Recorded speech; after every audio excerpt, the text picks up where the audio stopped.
শেখ হাসিনা জাতীয় যুব উন্নয়ন ইনস্টিটিউট আছে।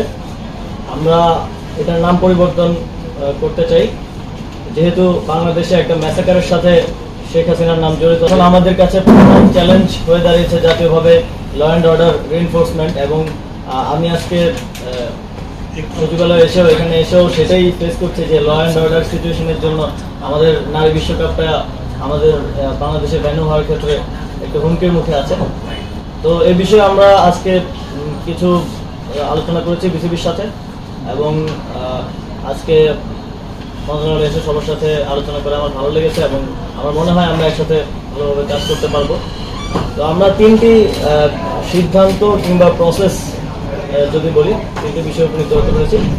প্রথম হচ্ছে যুব ক্রীড়া মন্ত্রণালয়ের অধীনে শেখ হাসিনা জাতীয় যুব উন্নয়ন ইনস্টিটিউট আছে।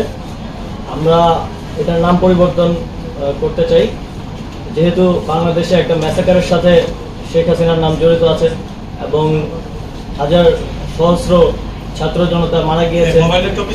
আমরা মনে করি তিনি এর সাথে সরাসরি যুক্ত, এবং সেই জায়গা থেকে এটা শুধু আমাদের মন্ত্রণালয় না, প্রত্যেকটি স্থানে এটা করা হবে। তো শেখ হাসিনা জাতীয় যুব উন্নয়ন ইনস্টিটিউটের নামটা আমরা পরিবর্তন করে বাংলাদেশ জাতীয় যুব উন্নয়ন ইনস্টিটিউট করছি, এবং এই বিষয়ে প্রসেস চলমান থাকবে এবং দ্রুতই এটা কমপ্লিট হবে। নারী টি-20 বিশ্বকাপের বিষয়ে আমরা বিসিবির সাথে কথা বলেছি। যেই ইস্যুগুলো হচ্ছে তার মধ্যে সবচেয়ে গুরুত্বপূর্ণ হচ্ছে সিকিউরিটি এনশিওর করা। সিকিউরিটি এনশিওর করার ব্যাপারে স্টেট লেভেল থেকে কিছু কাজ করার ব্যাপার আছে।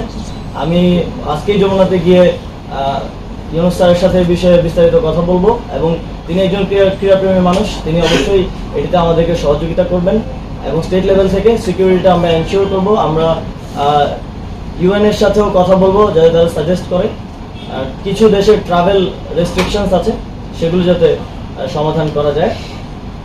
আর অবকাঠামোগত কিছু উন্নয়নের ব্যাপার আছে, সেগুলো মাননীয় সচিব আমাকে নিশ্চিত করেছেন যে কমপ্লিট করা হয়ে যাবে এর মধ্যেই। এবং বিসিবির বিষয়ে, যেহেতু বিসিবি একটি অটোনমাস ফেডারেশন, তো সিদ্ধান্ত তো আমরা দিতে পারবো না, আমরা বিসিবি থেকে সাজেশন নিতে পারবো, তাদেরকে সাজেশন দিতে পারবো।